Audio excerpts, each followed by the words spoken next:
Good morning everyone! Isa na namang cake ang ating gagawin ngayon. Pero guys, unique to na cake kasi para sa aso.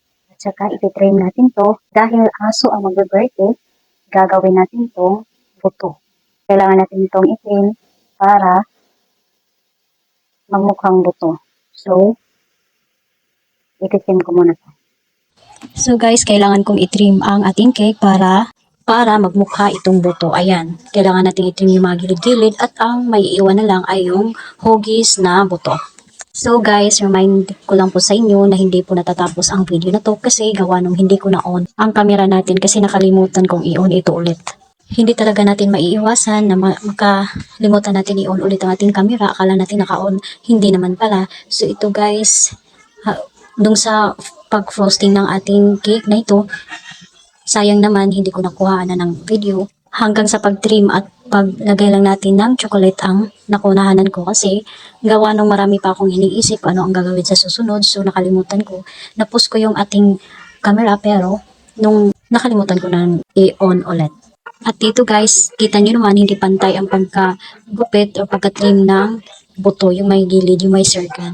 Kasi gawa nung nasobrahan ko sa pagkat. At dito guys, nilagyan ko na ng chocolate syrup para naman mas lalo siyang sumasarap.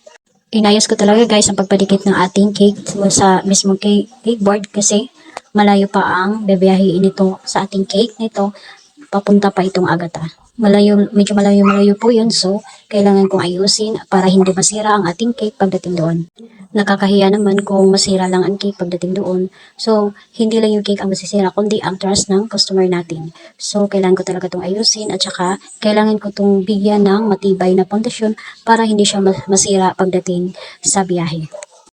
At dito naman sa biak, pwede lang natin itong lagyan ng chocolate syrup or chocolate melt para dumikit.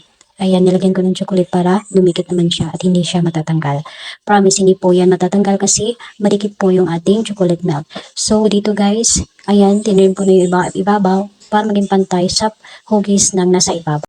Mag-ingat lang tayo mabuti sa pagtitrim gawa nung smooth kasi yung hindi matigas ang ating cake. Kaya, ayun, kailangan nating dahan-dahan na pagtitrim. Ang laging nasa isip ko guys habang nagtitrim ay sana hindi ma-fail ang aking cake na ito. Nakakahiya naman sa customer kung ma-fail lang ating ginawang cake.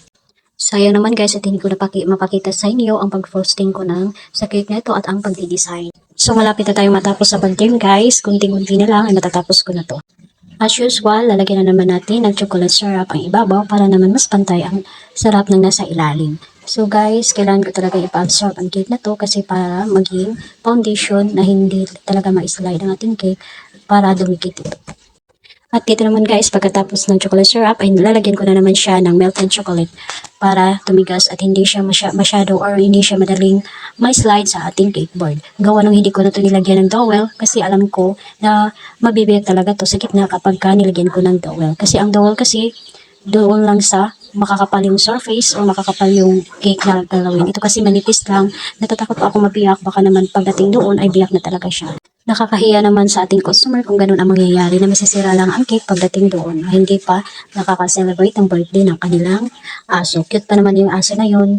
At talagang alagang-alaga talaga siya. Halata naman sa itsura ng aso. Tsaka hybrid yung aso na yun kaya cute siyang tingnan. So guys, hindi ko na ito patatagalin pa. Hanggang dito na lang. So kailangan natin linisan. Thank you and God bless. Thank you for watching.